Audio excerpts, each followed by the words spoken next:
Made one payment for multiple invoices and not sure how to match it in Xero? Hit that subscribe button and I'll show you exactly how to reconcile it with confidence and ease. I'm Lucy from Burton's Academy and I'm here to simplify things for you by providing step-by-step guidance. Starting on the dashboard screen, we'll enter the business bank account and we'll go on to reconcile. I'll scroll to the transaction where I know that I have invoices for this client.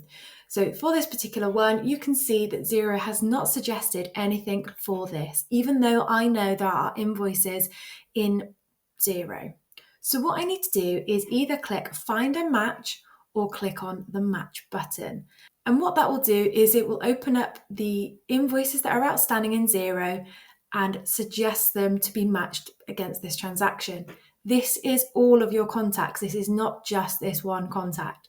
So what I need to do is refine this search by searching for this particular contact name. So what I'll do is I'll just start typing in the name of the contact and click Go. And then it will pop up with the relevant invoices.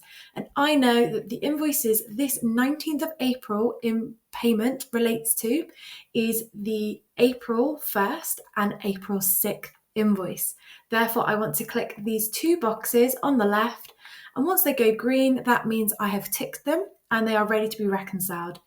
And as you can see, when one is ticked, Xero is showing that it is not adding up to the right amount, and you can scroll to the bottom and it can show you still have £1,000 invoice outstanding. So once I click on the second one, that will then show the totals match, and also I will have this nice green box at the top. So I can either click OK or I can click reconcile. And there you go, the transaction has been reconciled and has removed from the screen. Ready to master Xero and accounting? Subscribe now to gain access to more expert videos from Burton's Academy. See you soon.